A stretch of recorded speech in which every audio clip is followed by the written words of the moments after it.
Bienvenue, dans cette vidéo, nous allons découvrir les anciens empires glorieux africains. À la découverte des anciens empires glorieux. Pendant des siècles, l'Afrique était décrite comme un continent obscur et sauvage auquel il fallait y apporter une civilisation. Cependant, notre grand continent avait une culture, une histoire, et des connaissances qui ont permis à nos ancêtres de bâtir des royaumes, des clans, et des empires structurés culturellement, religieusement, socialement, politiquement, et économiquement. Le Moyen Âge fut la période faste de l'histoire des grands empires pendant laquelle l'Afrique connut son apogée. L'empire du Ghana historique, le grand empire du Mali, l'empire Songhai, de Gao ou de Dahomey, l'empire du Zimbabwe, l'empire du Monomotapa, ou encore l'empire du Congo ont fait la grandeur de notre continent. Ces empires furent dirigés par des rois puissants dont l'étendue de la richesse et de l'influence ont marqué l'histoire. Certains de ces rois étaient élevés au rang de divinités, présentés dans les mythes africains comme descendants d'êtres divins. Ils illustrent un moment crucial de l'évolution africaine perceptible au début du IXe siècle. Grands guerriers, leaders militaires, philosophes, bâtisseurs, économistes, administrateurs, physiciens ou grands poètes, ils font de leur empire des centres politiques et religieux, des centres d'échange et de commerce. Ils tirent leur essor grâce au commerce du sel, de l'ivoire et de l'or. Au cours du Xe siècle, les Arabes commencent à décrire les richesses de ces grands royaumes qui attirent l'attention de nombreux explorateurs européens. Lors du Ghana, le faste inouï du pèlerinage du roi Mansa Musa vers la Mecque reste dans les chroniques arabes en raison de la magnificence qu'il déploya. Avec lui 60 000 hommes, 12 000 esclaves, et une centaine de chameaux transportant chacun 150 kg d'or pur. L'or africain convoité de tous a joué un rôle déterminant dans l'histoire du monde. Il a fortement contribué au développement du capitalisme occidental.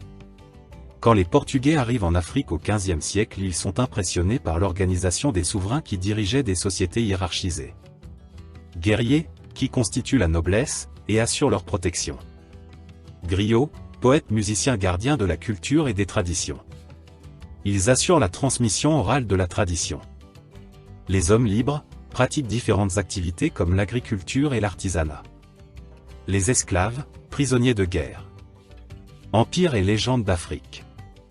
Empire du Ghana, selon la tradition orale ouest-africaine, le noyau du royaume autrefois Ouagadougou aurait été fondé vers IIIe siècle avant Jésus-Christ par des migrants venus de l'Est et conduits par Digan Cissé. Plus tard en 1037 à 1075 le royaume sera gouverné par le roi Ouagadougou Kayamagan. Il expulse les arabo-berbères à cause du trafic de l'or et des esclaves puis réalise l'unité des Soninké. Il fonde le premier royaume noir ouest-africain qui devient l'Empire du Ghana. L'Empire sera ensuite sous l'autorité du roi Tunka-Ménin. Grâce à l'or, il fera de l'Empire du Ghana un bastion économique. Empire Songhai, 1464-1591 fondé par Soni Ali Ber Diali le Grand. Brillant et stratège, il est un grand héros des légendes de l'Empire Songhai. Empire Wassoulou, 1878 à 1898 fondé par Samori Touré, grand résistant à la pénétration coloniale, considéré comme le dernier chef noir indépendant de l'Afrique de l'Ouest. Empire du Mali, début du XIIIe siècle, fondé par Soundiata Keita, grand chasseur et habile guerrier. 1312-1332 accession au trône du 10e Mansa nommé Mansa Kanga Musa, l'homme le plus riche de l'histoire africaine. Royaume Ashanti, 1645 à 1717 fondé par le roi Osei Tutu, premier roi qui unifie les Ashantis. Son royaume devient une grande puissance militaire et politique. Empire Dahomey, 1645 à 1685 fondé par le roi Aouwek Badja. Figure importante de l'histoire du Bénin et grand roi bâtisseur. 1841-1906 accession du roi Banzin Osubowel, aussi appelé roi requin. Il incarne la résistance à l'occupation européenne avec à ses côtés les Amazones, grandes guerrières et gardes rapprochés du roi. Royaume du Congo, XVIe siècle fondé par Lukuni Animi, fondateur du Kanga Lukuni, premier Moni Congo et fondateur du royaume du Congo. Empire éthiopien, 980 avant Jésus-Christ fondé par l'empereur Ménilki-Eur, roi légendaire de la dynastie Salomonide. Selon la tradition rapportée, il est le fils de la reine de Saba et du roi Salomon.